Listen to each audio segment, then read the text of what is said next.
Hey, Hickok 45 here. Got my 4-inch 629 out today. 44 Magnum.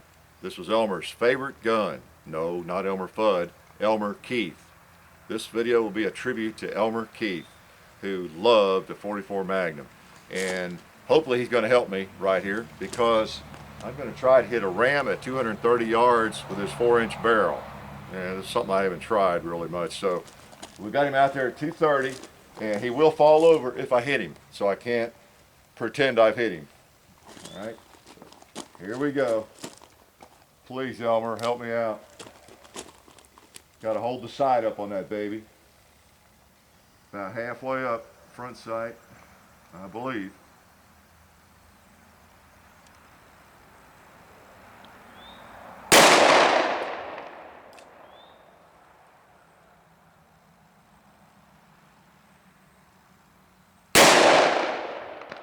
Ooh, felt good.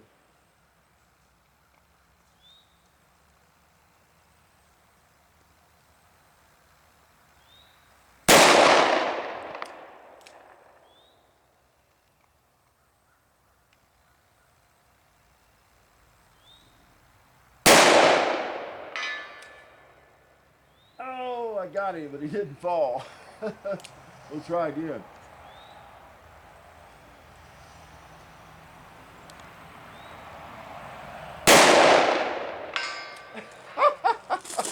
Thanks, Elmer. Oh man, that worked out pretty well.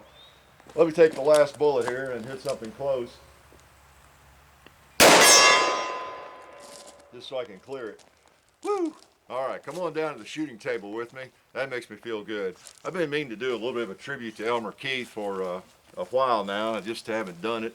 You may not know who Elmer Keith was. If you shoot a 44 Magnum, if you've ever shot a 44 and you like a 44, you're thinking about buying a 44 Magnum, please study up on Elmer. I'm going to give you just the basics about him, because if you don't know who Elmer Keith is and you like a 44 Magnum and you even hand load, you got to know Elmer, all right? He will really give you the fever. Elmer Keith was a gun writer, a storyteller, a hunter, a guide, an inventor of sorts. He's responsible for the Keith bullet. If you're familiar with, well, that's not a Keith, but this is the bullet that he designed, actually, the number 429421. This is the 250 grain semi-wad cutter Keith bullet. Now that one's a little harder to find in bulk, so I do cast that occasionally, but I don't actually shoot it very much because it's not one you can find in packs of 500 and 1,000. You know, it's the bullet, this is the one you find. You know, it's just a little bit different configuration. The 240 grain bullet is the one that's so common. And as I mentioned in my reloading videos, you need to load something that's easy to find, you get a lot of, you get it in bulk just to keep your costs down, unless you cast yourself. But that's a really nice bullet. Elmer Keith came up with that. Elmer Keith was a fan of the 44. He started shooting hot loads in 44 Special, you know, back in the early part of the 20th century. He was born in 1899 and was a shooter by age 5 or 6, you know, so all through the early 1900s he was learning to shoot and hunt as a real young man, partly in Missouri, I believe it was, but he moved out to Montana with his family, and Idaho, and spent most of his life in Montana and Idaho, around Salmon, Idaho. But famous gun writer. I've got some of his books out here just to tell you I'm not lying, or show you. That's a picture of Elmer right there. That's a book written about his life by Gene Brown, and borrowed that from a friend of mine, Dave Evans. And this book too, Hell, I Was There. That's his autobiography he wrote when he was, I think he was about 80 years old. That was in '79. He wrote that. He died in '83 or '84, along in there. And then Six Guns is a classic. He wrote that in '55. Great book. You would really enjoy either one of those. The Six Guns, maybe one of his most famous that he wrote in '55. A little bit dated, of course, 1955. But the 44 has been around a long time, the 44 Special, and of course the Magnum now, thanks to Elmer. Elmer was really instrumental in the creation of the 44 Magnum. he was cranking up loads that are comparable to a lot of people's 44 Magnum loads in the 44 Special case. This is a 44 Special, by the way, that I was holding up there. These are the Specials, you know, a little bit shorter case. For those of you who don't have as much experience, you know, these are Magnums here. They're a little bit longer. Let me hold it up beside there. I think I've done that before in a video. The case is a little bit longer on the Magnum, as you can see. And that's mostly the result of good old Elmer.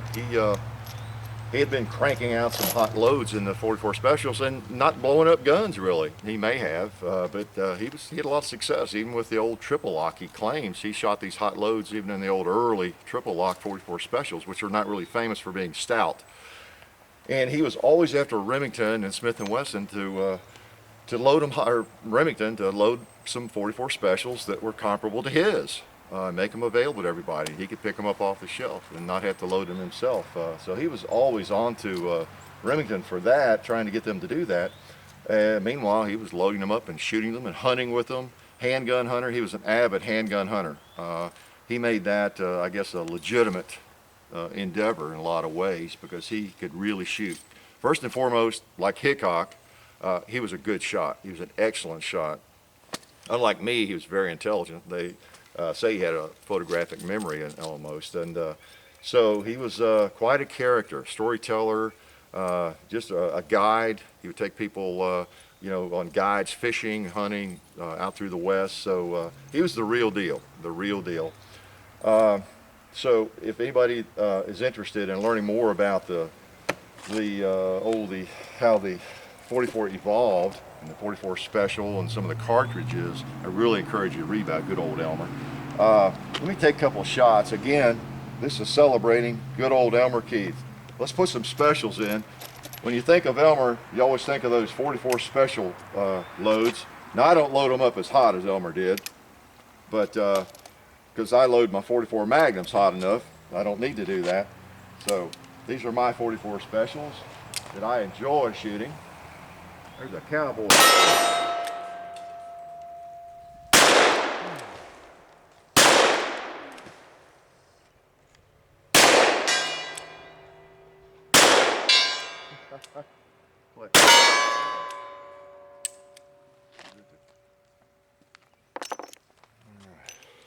Yeah, so you see we're getting kind of dirty now. With hand loads, you do get dirtier gun out of it, but it's all okay.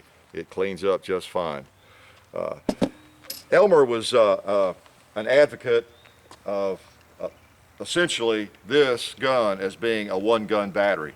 He claimed that if you could only have one gun, one handgun, maybe one gun all around, a 4-inch 44 Magnum was ideal because you could shoot long range with it if you needed to. You could hunt with it, as he did, successfully. It can be used for self-defense, easy to pack, you know, in the mountains. Not a bad gun to have, you know, in bear country even. You'd rather have something bigger and more powerful maybe, but this gun would work for a lot of applications. With lighter loads, you could even hunt rabbits, squirrels, I guess, if you had to. But 4-inch, 44, those of us who've been shooting 44 for a long time, you know I have, since 73, 74, Elmer is just one of those names that just rolls off the tongue. I may have mentioned his name in some of my other videos. My friends and I that I shoot with, you know, we just bring up his name every now and then. It's just like Elvis, you know, in the shooting community. Generally, if you're an experienced shooter, revolver shooter, and been around, you know, more than 20, 30 years, you probably know who Elmer Keith is.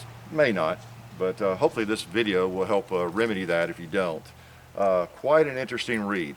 Most of his books, the story, you Google him, you find all kinds of interesting facts about old Elmer Keith.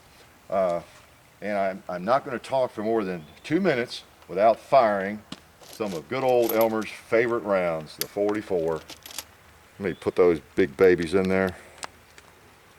Gun's getting dirty, I can tell.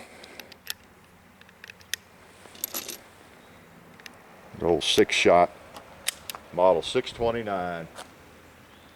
Well, let me go across the hill, see if I can hit anything.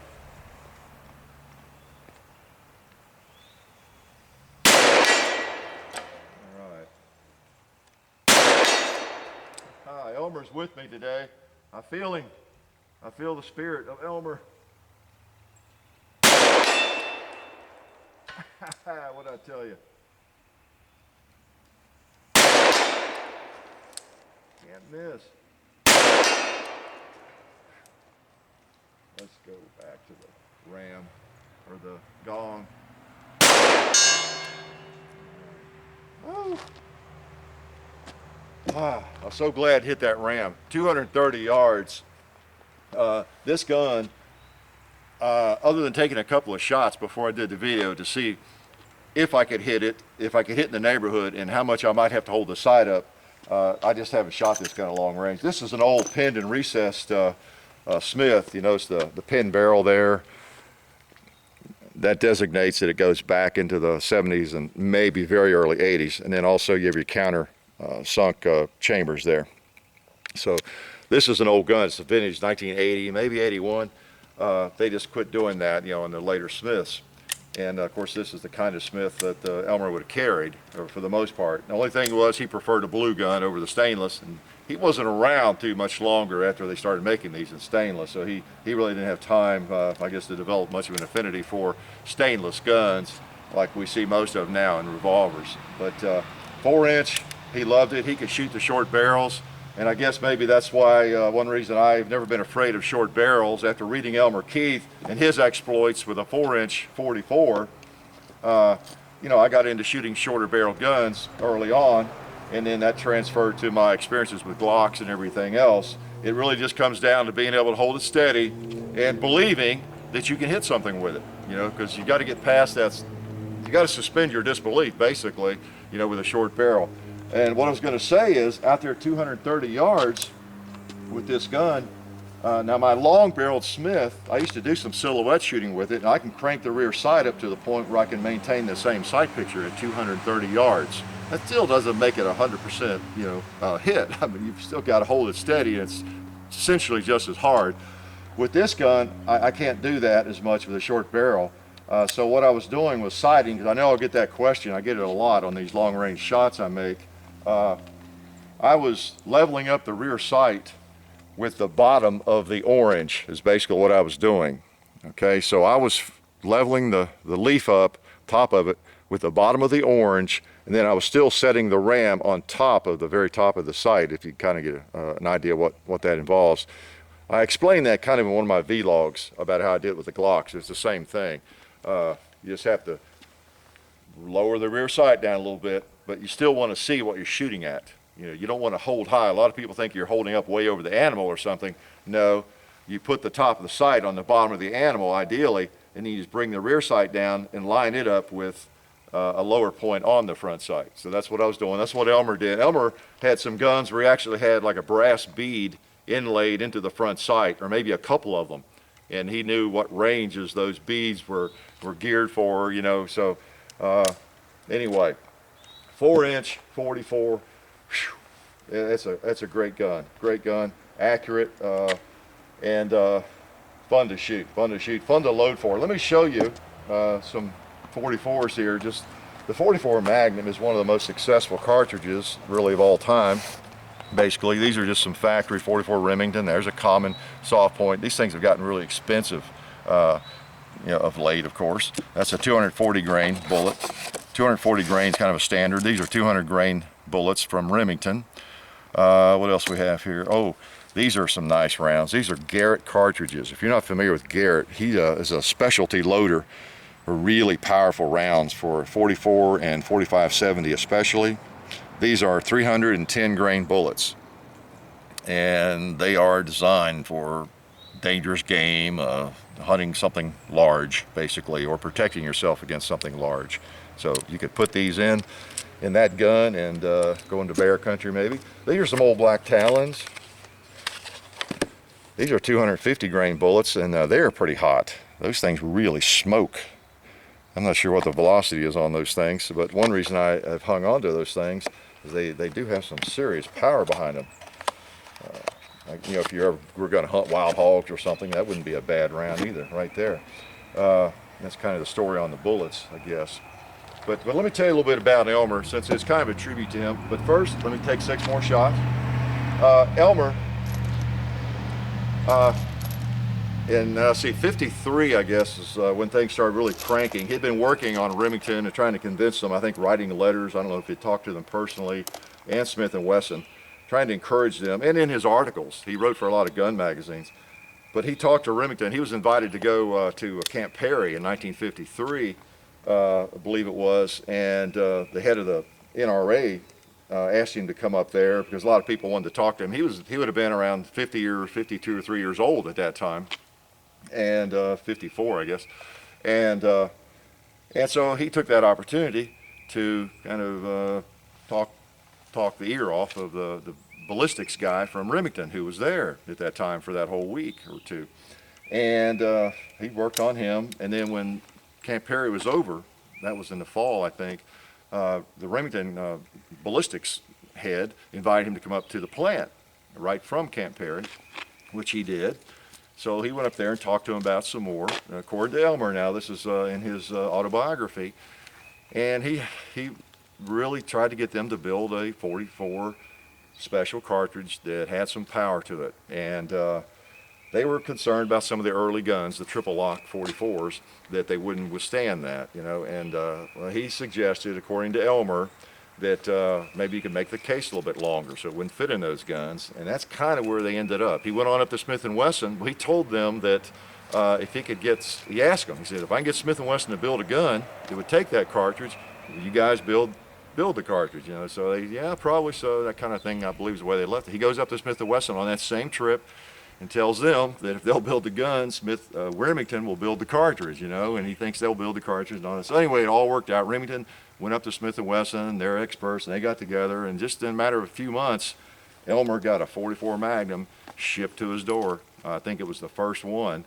It was one of the prototypes, and he practiced with it and shot it and liked it, and, you know, the rest is history, basically. So old Elmer is credited with the development of the 44 Magnum for that reason, because he was basically shooting a 44 Magnum in the 44 Special. Let me show you in double action here.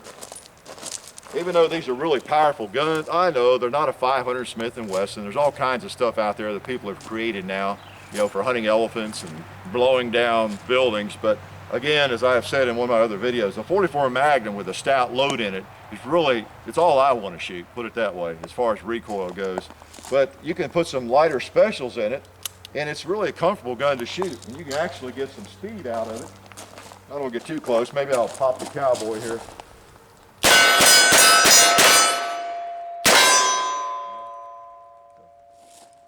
In fact, a gun like this is used in a bowling pin competition where you're trying to knock off 5 or 6 bowling pins off a table as fast as you can, whereas one guy might be using a 45 ACP, you know, semi-automatic. Another guy might be using one of these because you can just boom, boom, boom. So anyway, very versatile gun, the old 44. Hard to beat, hard to beat. Now old Elmer also, a little more info on him.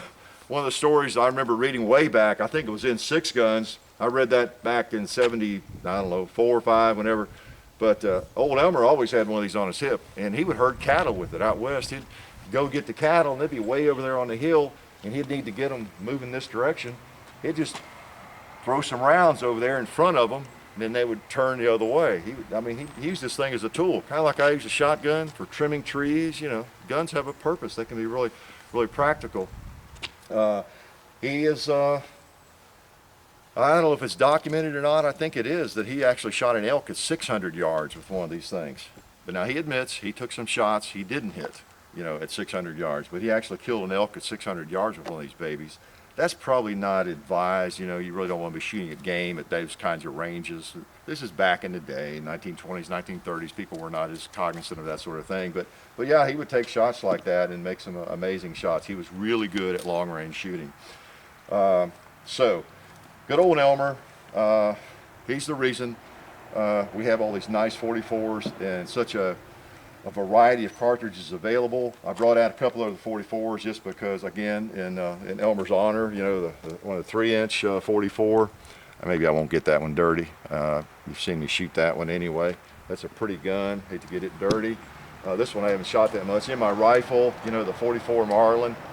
So the 44 cartridge is chambered in a lot of guns. That's a lever gun. I think it's Marlin, that made a semi-automatic carbine that was chambered in even.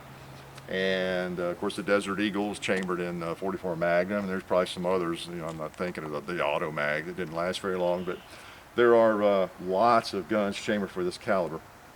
And guns that are actually stronger, you know, than a Smith Wesson. I'll admit there are some really beefy guns that Ruger makes and some other companies. You can probably shoot a healthy diet, a steady diet of these really hot rounds, even the Black Talons and that sort of thing, the Garrett cartridges, probably for a longer period of time, you know, and still hold up than the Smith. But the Smith just feels great, feels wonderful. In fact, my long-barreled Smith, Model 29, the blue one you've seen, the reason it's not out here is I broke the lock on it shooting it recently, and it's at the gunsmith right now. But anyway, good old 44 Magnum. Thank you, Elmer Keith. Hope you get a chance to read some of his books and some of his writings. Give you a little more appreciation for the 44 Magnum and what a wonderful cartridge it is.